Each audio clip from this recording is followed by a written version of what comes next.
Let's start with Zimbabwe, your home country. The election there, the president, 80 years old, has been declared the winner. Now, the major opposition party, the CCC, is saying that that election was fraudulent. Now, what options are really available? What next for Zimbabwe? Because the same opposition party says that the judiciary in Zimbabwe cannot be relied upon. So, who is going to enforce the fresh elections that they are asking for? Would they have the option of going to the same judiciary that they have been condemning? And in any case, the Zimbabwe authorities have queried the international observers who wrote reports, and they said those reports were biased. So what next for Zimbabwe? Would the president have his way? Well, thank you very much for bringing that very important subject of our beloved country of Zimbabwe. Let me start by saying Zimbabwe is a very special country. Special country in the sense that when you look at our history and how we attained our independence, it was independence that was attained through blood loss of thousands of young people who stood up after being oppressed, after living under apartheid conditions for a very long time, starting with colonization, followed by the unilateral declaration of independence by Ian Smith, which of course ushered in the apartheid. With that background, it is pretty clear that any leadership that's going to be in Zimbabwe has got to recognize how Zimbabwe got to be the Zimbabwe that we have today. I think it's actually true for most of the African nations that attained their independence through guerrilla warfare, through bloodshed, through loss of lives of many young people. That having been said, you will find that since independence, there have been forces, outside forces, that were very disappointed that Zimbabwe was not thrown into a civil war after our independence. You saw the coming together of President Mugabe and then Vice President Joshua Nkomo. Again, a negotiated agreement from two leaders who had fought viciously to liberate our people. That background, that history of liberation, the history that we must never ever forget, those who lost their lives defending Zimbabwe.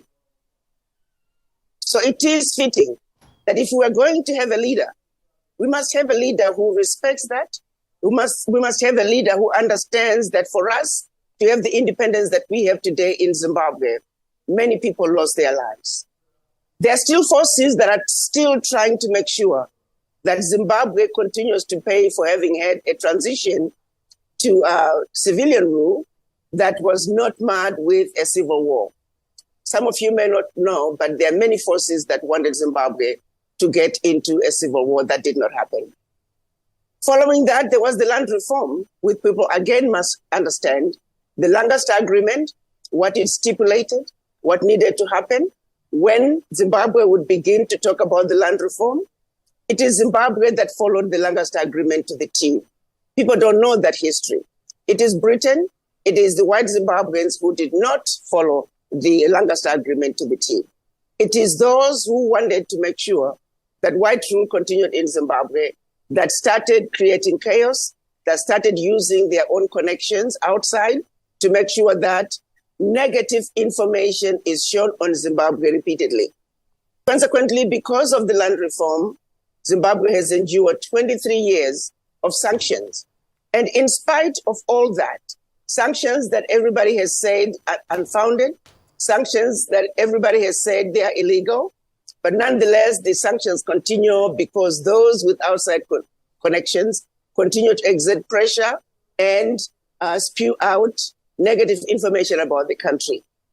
With that in mind, when you look at if we are going to have an opposition, former president, Vice President Tsvangirai, after having gone through some contentious periods with President Mugabe, they eventually had gotten to where they had a common understanding.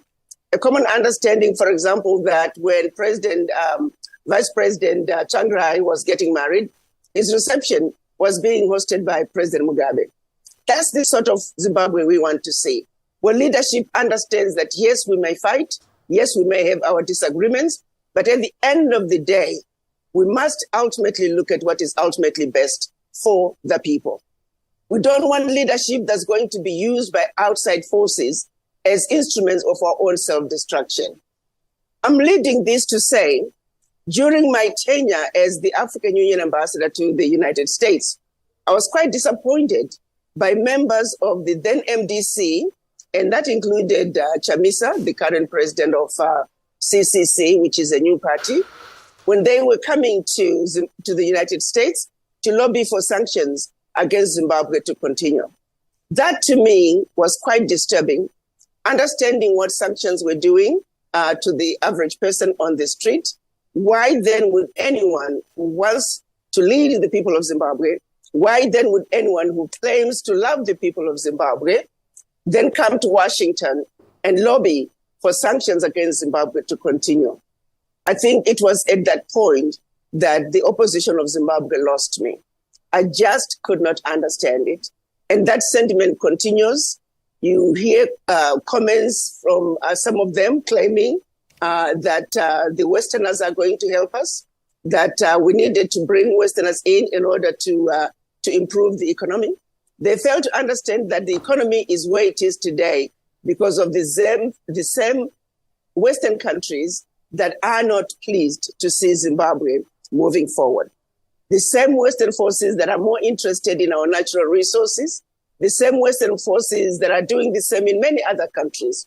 What I would like our African electorates to understand, that you can analyze any African country.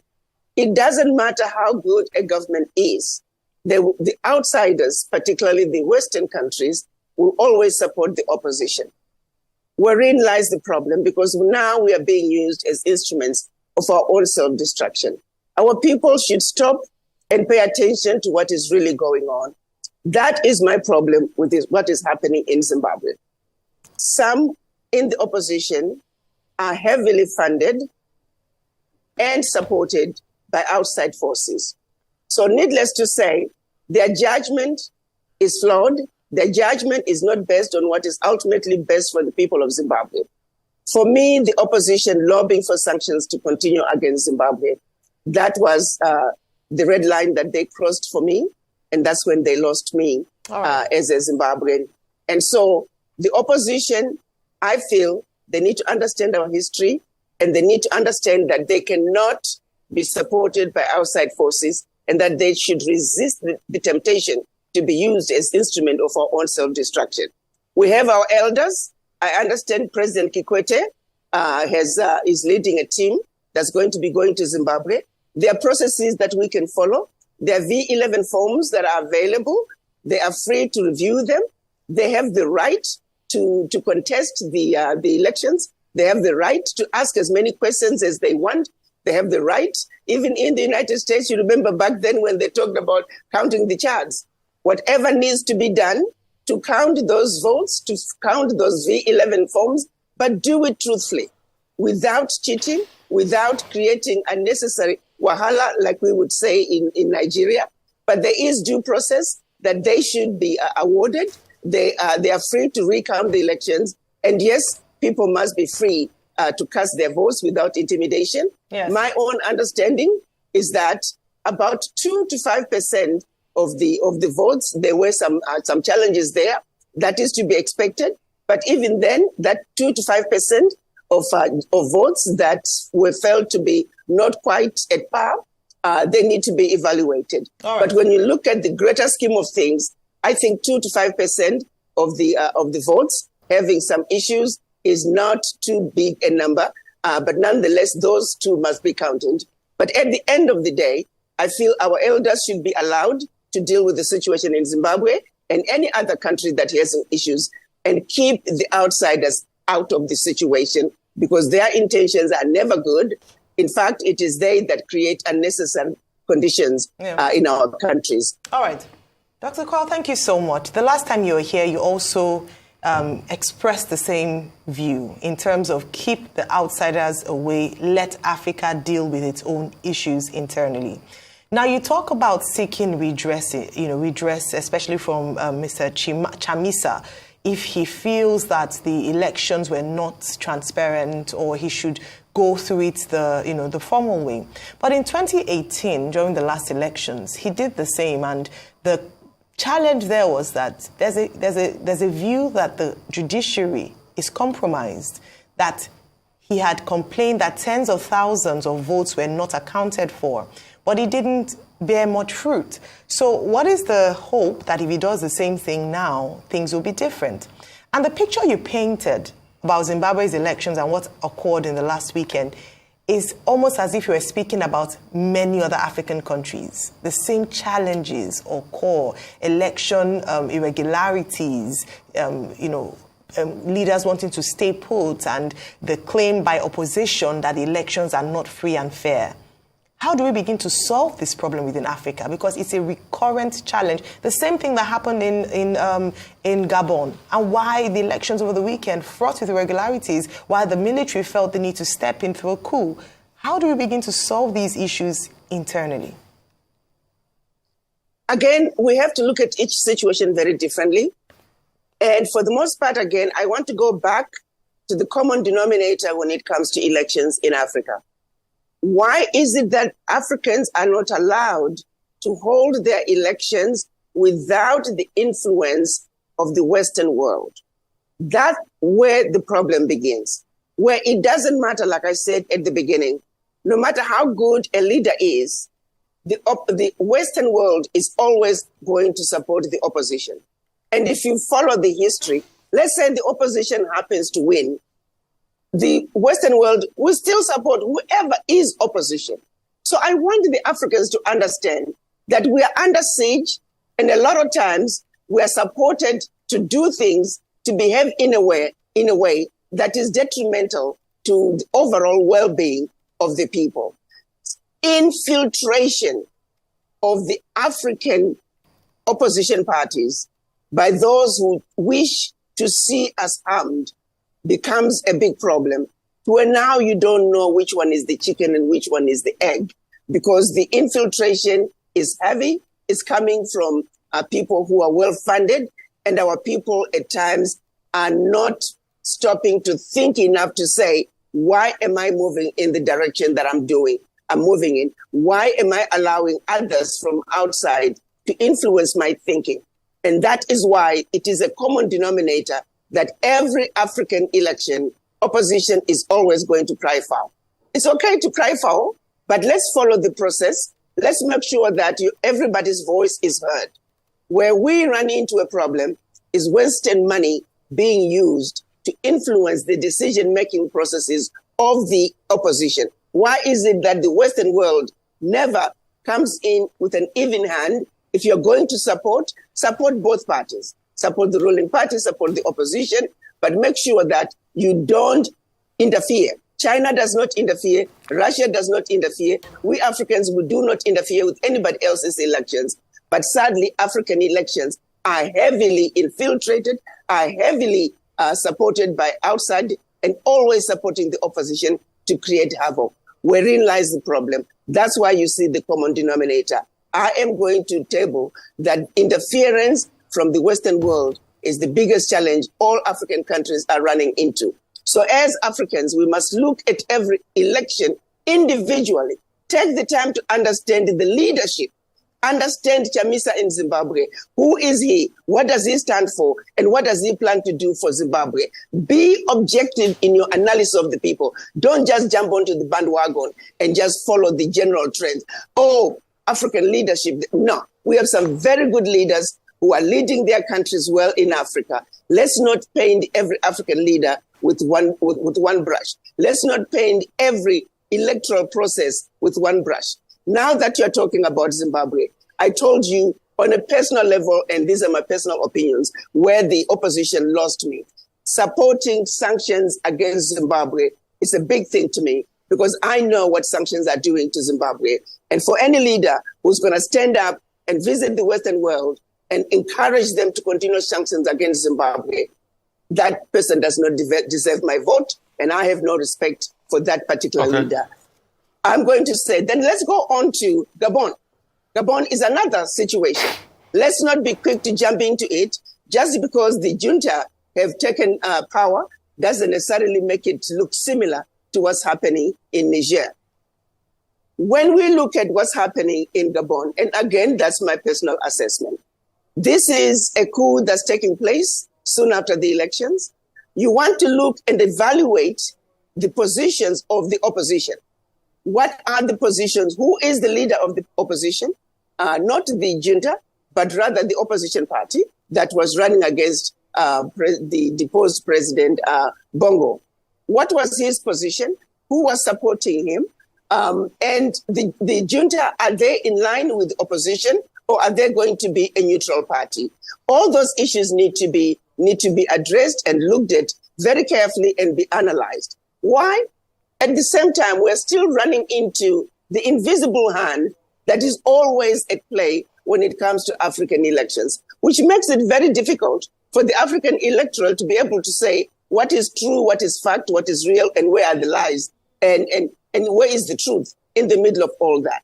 But if we are aware that there are outside forces that are constantly trying to topple us, create chaos, and keep us forever chasing our tails, it'll be easier for us to then say, you know, the situation in Gabon, let's step back for a little bit. Let's understand, how do we know that France, realizing that the sentiment that's coming out of Niger, maybe they're re-strategizing.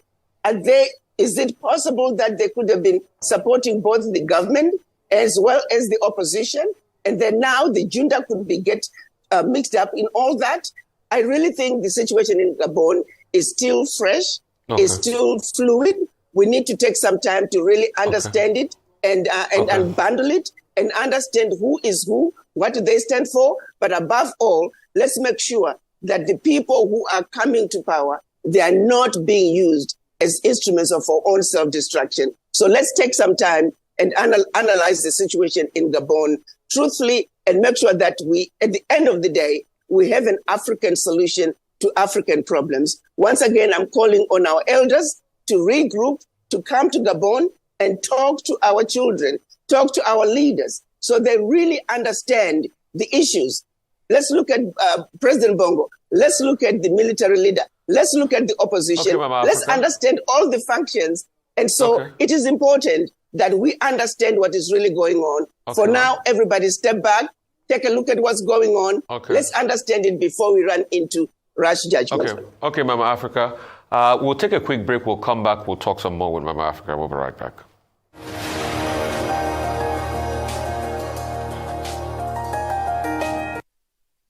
All right. Welcome back. We've got Dr. Arikana Chimboro-Kwai, a diplomat and a medical doctor and an activist, popularly known as Mama Africa. Mama Africa, great to have you. It's always a pleasure to see you on the show. But I'd like to carefully disagree with a lot of things you said here and also throw my questions. Number one, you talked about China not, supporting opposition party. China has been supporting, in fact, there are over 50,000 trainings by the CCP to various African oppositions all over the continent of Africa. There are also many ways China have used soft power to infiltrate African democratic process. And Russia, too, is beginning to take suit as regards that. Also, the other part of the conversation, because we can only blame the West on this. Yes, France. We know France has done a lot of destruction to the African continent, the Western nation. We can't deny that. We cannot deny the likes of what Foucault did, the destructive effect of the likes of Foucault on the African continent. But is it only the Western nations or other people that are coming to benefit from Africa, like China, that are doing this? And you kept on saying, yes, the likes of Nelson Chamisa shouldn't go abroad and seek, support from opposition, that they should look inward, they should file their case. Ayo pointed it out that Nelson Chamisa filed this case the last time, but nothing happened. So you're also saying that there are some African leaders doing well. Is it what are you saying? Are you saying, Ma, that the likes of Menagagwa are good leaders? Did you see the corruption case and corruption investigation documentary Al Jazeera Network released, a 5-part series of how there were transactions around the president and dealing in gold at the expense of Zimbabwean people, the massive corruption case? So is it that Mnangagwa is a good leader with all of that? Let me start with the last example that you have given. Again, I would appreciate it if journalists, you all could take time to really understand the facts on the ground. When it comes to the gold mafia, no one in Zimbabwe was disadvantaged. Everybody that is a miner, starting from the artisanal miners to commercial mining, everybody, no one was disadvantaged. The people who were taking the gold out of Zimbabwe were licensed. No criminal activity took place in Zimbabwe. If there were any criminal activities that took place, they may have taken place once the gold was outside Zimbabwe. You, my son, I need you to do your homework and understand the story fully. Do not jump into the media and the rhetoric that they spread. No one in Zimbabwe was disadvantaged. The people took the gold out legally. The processes that are followed by anybody else who's taking gold out of Zimbabwe were followed. So please do not spread information that is half truth. Take your time, understand what really happened in Zimbabwe. Any illegal activity took place outside Zimbabwe once the gold left Zimbabwe. That's one thing. Let's look at the conditions on the ground. When you look at, let's say, for example, farming, are you realizing that Zimbabwe is now emerging as one of the major producers of food? If you look at the largest Bamba harvest of wheat, do you think that's just going to happen in a vacuum? Have you taken the time to really go to Zimbabwe and see the developments that are taking place? Look at the new airport. Look at the highways that are being built. Look at the entrepôts, the entrepôts that are being built. Have you taken the time yourself to actually see the developments that are taking on in Zimbabwe? Or you are just sitting in your offices and listening to whatever propaganda that's going to be spewed out by the media because they have the accesses to do so? I would hope that you journalists, you are the ones who have failed us on many occasions by not taking the time to really dig deep and get your history and understand what's going on in Africa before you start just picking up from the Western media. You are quite wrong. I know I have spent quite a bit of time now in Zimbabwe. Having lived outside the country and going back to Zimbabwe, I'm amazed at the visible changes that I see myself. When I hear of these election violence, I've not seen them.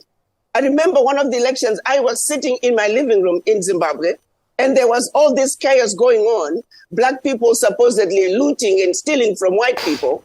And I later found out that it was farmers in some remote part of Zimbabwe that had staged that situation to get their own employees to start acting like they were stealing refrigerators, to steal a refrigerator and take it to a shack. They were pushing cars, stealing cars by pushing them. So then CNN was there faster than any local media could show up. That was back in the 90s. All staged. I'm sitting in my living room in Zimbabwe and wondering which Zimbabwe is this that CNN is talking about. So you journalists, please, I ask you to take the time. Before you start reporting, get your facts straight. Okay. The gold mafia, Mama no Africa, Zimbabwean can tell you. Yes. Mama Africa, so as a journalist, yes, we'll do our jobs and we'll put the facts to you. Mama Africa, please tell us more about the story of this Zimbabwean top ambassador, Hubert Angel, the pastor that was going around brokering deals on behalf of the president. It was a 5-pack series. And concerning not getting our facts right, the facts are out there as regards the matter, what was happened. Those conversations were taped. There are video evidence of Hubert Angel bragging about the access he had to the president and the president's wife and the president's family and how they were moving cash around and the church he ran. There were many other people in that video. So are you saying that Mnangagwa is the best leader for your country because, you are seeing developments and all of that? Is that what you're saying? And the opposition should be shut down? Tell us more about this Hubert Angel, Ma. Absolutely. Yes, absolutely. ma'am. Very good question. How often do you see people just name dropping constantly? That pastor, that was all bravado. And he will tell you that if he used to tell you the truth. That pastor, it was all bravado. Somebody who is just using a position that he has been given and he's just pushing name dropping. Now, if there were some other things that may happen from time to time, but clearly the pastor was just a loudmouth pastor who was probably not very well versed in diplomacy, and he was name dropping. Now, if there were some other issues, how he can say, I'll take money and just, who is carrying $2 billion? I mean, can you tell me, can you actually carry $2 billion in a duffel bag? And that's exactly what he said. I can put $2 billion in a duffel bag and I throw it into the diplomatic bag and nobody's going to touch it. Is that realistic? Does that even make sense? Okay, so Dr. please, Kwao. let's also read between the lines. I'm simply saying, Dr. you Kwao, I have give me more other one- people tied up around that deal that can I read out to you based on the research. So, but I will yield the floor to other people as Kwao. regards that corruption research. And also, I'm sure you know that journalists were arrested for ever even talking about the case in the local media, and they were completely barred and hassled and muscled. So a man, Emerson Menegagwa, that muscles and attacks the journalists for reporting any case where there's no press freedom, does that make him also a good leader? Those are the questions. But I yield the floor, Dr. Kwao. Okay. Mama Africa, I respect you, Mama. Yes. I yield the floor. Yes. Well, Dr. Yeah, Kwao, Let's go back. As someone from May I also? excuse me. You wanted to say something? No, I was simply saying, you also need to understand that we run into situations with journalists who come into African countries, particularly where there are areas of concern with their own agenda, and are not going to be looking for a balanced evaluation and assessment of the situation.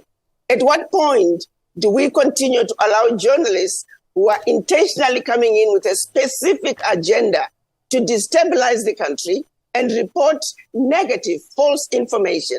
We need to be able to define between the two: journalists who are coming to report the truth and journalists who are coming in to lie.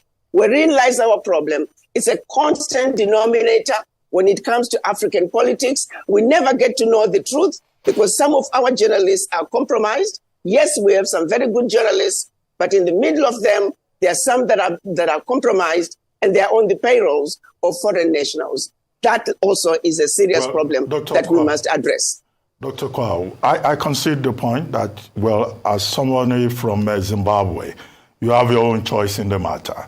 You know, you may well have your sympathies with ZANU-PF and not with the CCC. However, my concern... No, let me say this. Try not to categorize me, sir. I am as factual as I need to be. I refuse to be pigeonholed into an agenda. I make my own assessment. I've told you where I drew the line when I felt, with proof, saw the people myself coming to lobby for sanctions against Zimbabwe. That's when I had issues, and that's where CCC, back then as MDC, lost me. Okay. That for me was Okay. a red line that I was not willing to cross. Okay, but what I intend to interrogate is your point that, look, the opposition in Africa often works or, we seem to be influenced by outside interests. It's a conspiracy theory, which, may not really succeed if it is broken down country by country. But what I really wanted to talk about is the Francophone, what someone has described as the Francophone spring. We have seen coups, military interventions now in Mali, in Burkina Faso, in Niger, and now in Gabon.